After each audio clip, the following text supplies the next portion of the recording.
Und zurück bei Fast Forward und hier sitzen jetzt Depeche Mode bei mir in der Sendung. Welcome, gentlemen, on my show. I'm very proud to have you here. Of course, we have to talk about the new album, Exciter. The new album sort of has a really great diversity of sounds and especially moods. It's sort of as if every little song is like a microcosmos. You would say, would you agree to that? I think really over the last couple of records it's been more important just creating the right atmospheres, because most of the songs are quite atmospheric pieces, so it's been a question of layering textures. Yeah. So yeah, that's been really important for us. Yeah, and lots of people have already sort of compared Exciter to Black Celebration. Would you agree to that comparison? Can you see parallels somehow? I think this is down to me. I apologise. Yes. Please. I think what I meant, as you said earlier, the diversity. I don't think it sounds like Black Celebration, but it's just the diversity of songs. You know, yes. It just reminded me because all the different styles and different vibes. That's the reason. Exactly, you know? because Black Celebration was already sort of like different moves on every song, you could say. Yeah, and I think this time the arrangements on the album were much more, I would say, subtle. And more reduced. So was that something you planned right from the beginning, or did that sort of occur to you while working with Abel? Well, yes. Mark. Yes, Mark. Sorry. Well, but yeah. Okay. Yeah, we used to call him Belly. Belly. Well, I wouldn't say. Say hello to Belly. Hi, Belly. Lady boy. Lady boy. Where are your lady boys? So was it planned from the beginning to have it sort of subtle and reduced? I think that the way the demos were finished sort of dictated that. You know, they were quite minimal. Yeah. And I think we often try and get that minimalism in our music, and we haven't always succeeded in the past. I think it's difficult because you're left with a balance of vulnerability. You know, you have to just get that right. Yeah. And I think we're really pleased this time. Yeah. So is it as I imagine that you have it sort of quite simple at first, and then you fill it up? I think we did that in the old days a lot. You know? Yeah. I think for once on this album we've managed to achieve like minimalism and without the song sounding empty. Yeah. Okay, and this goes to Dave. I have this feeling that your voice has developed sort of a much deeper form. Would you sort of say that you got deeper into the song somehow? Yeah, I think so. I think that I feel like my voice is coming from a better place. Yeah. Within me as well, you know, and once I stopped, like Fred said, you know, like sometimes, you know, you fall into the trap of like, especially when you're singing, it's like that's how I sing, and that's you know that's my voice, and so that's kind of the treatment I would like work out on every song, no matter what was really going on there. But for me, like the mood of each song, like you said, is very different. Yeah. And I realised quite early on that it was going to take sort of very different moods from me to sort of help that like atmosphere to build, you know. So yeah, it was challenging, you know, but in a really good way. And I felt as well from the songs, I didn't sort of sit down and like look at the lyrics and try and I never try and reinterpret like what I think it is that Martin is writing about. What he could mean, yeah. But I somehow pick up in the melodies and within the words a feeling that I always feel like I can identify with. Actually, it's not always, but on this album I felt like that a lot, and that made it a lot easier once I stopped trying. Okay, and we're going to watch the new video, Dream On. This is going to be broadcasted when it's out. And that is one of these songs that I thought were very sort of reduced, sort of in a pretty way, simple, you know, sort of. And can you remember how this acoustic guitar part occurred to you? It's mine. Well, when I first wrote the song, I started on an acoustic guitar and wrote the words, the melody, and recorded that to tape. Well, it wasn't to tape, it's a hard drive these days. And then I was working with a couple of friends in the studio. Gareth Jones, this guy we've worked a lot with in the past on previous albums, and one of my friends, Paul Freegard, who's a keyboard programmer.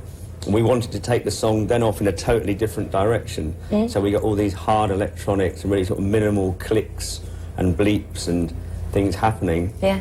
And it was only sort of like 3 or 4 days into the actual working of the song that we thought, let's just put the guitar back in just to see what it sounds like. That was just supposed to be a rough skeleton that was going to go somewhere else. Yeah. We put it back in and suddenly it all made sense because it was such a great contrast between the electronics. Yeah, I knew there must have been a story to that guitar.